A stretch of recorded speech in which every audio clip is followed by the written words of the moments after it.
Hi, I'm Jocelyn. These are my concluding remarks for the debate position that breastfeeding should be the expected feeding method for all newborns and formula access should be restricted to those with medical indications.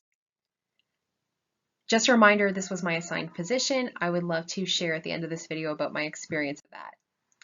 Let's consider a scenario. We have some first-time parents, they're planning on breastfeeding, feeding goes well in the hospital, and there's no medical risks at the time of discharge. At home, baby is cluster feeding and feeding frequently.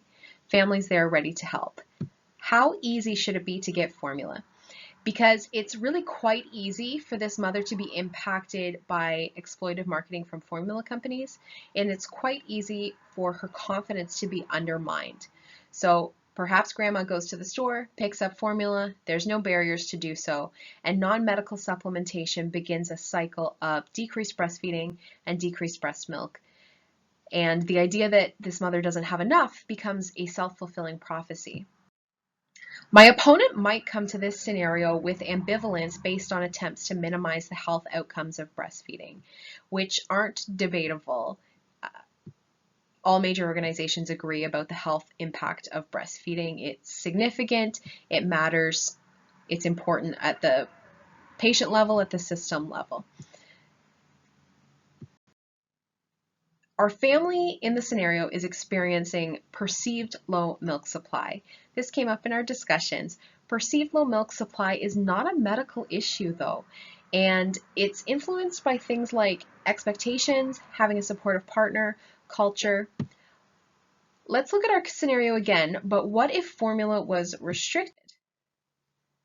Formula is suggested, perhaps by a family member, but it isn't something that can be obtained easily. Baby attends routine well baby visits designed to identify issues with weight gain. Mom asks, is my baby getting enough? And she receives an evidence-based answer. They get education on normal feeding and growth patterns, education on formula's risks, but also on how to prepare and use safely. Maybe mom and healthcare provider make a decision to use formula, maybe they don't, but mom is able to make a real choice. Let's compare that to the current real life situation. My opponent focused on choice, saying, if a mother decides after hearing the facts that she wants to use formula, we should support her. I totally agree. But current availability of formula makes it impossible for mothers to make an informed decision. Formula can be purchased with zero education. Compare that to pasteurized donor human milk availability. Highly restricted. Let's review what we know. Breastfeeding improves health outcomes for mothers, babies, communities, and it's what women want. Breast milk substitutes are needed. Formula is one of them. Formula is available with zero restrictions. Formula companies are seeking to profit from women and babies. My opponent and I agree more breastfeeding support and education is needed. We agree that we want to see babies fed and women empowered. The best way to improve breastfeeding rates is to improve access to skilled breastfeeding care and supportive policies like maternity leaves, pumping policies, work from home options. Formula restrictions are just another tool in the toolbox that can communicate to parents, providers, and policymakers about the importance of breastfeeding and the risks of not breastfeeding.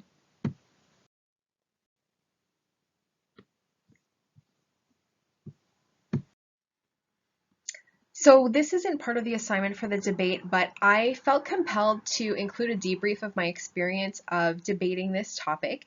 I did request this topic because I wanted to spend my time engaging with an issue that applied to my own practice.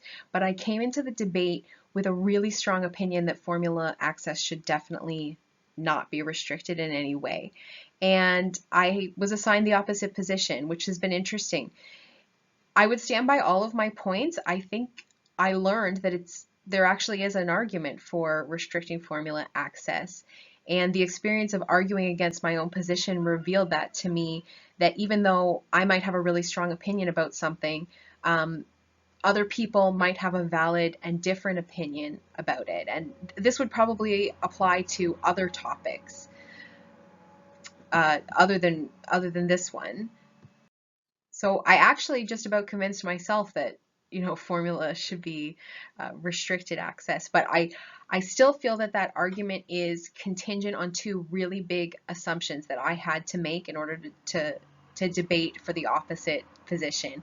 One, assuming that experts know what's best for your body. And my opponent asked, should policymakers be deciding how babies get fed? And my answer is no. Mothers need to be allowed to decide. As healthcare leaders, we can know what's best for a population. We can't know what's best for an individual woman better than she does. Secondly, assuming that breastfeeding is the baseline for women. I think this is false. It would mean that we need to assume that childbirth is part of the baseline for womanhood, which it obviously isn't.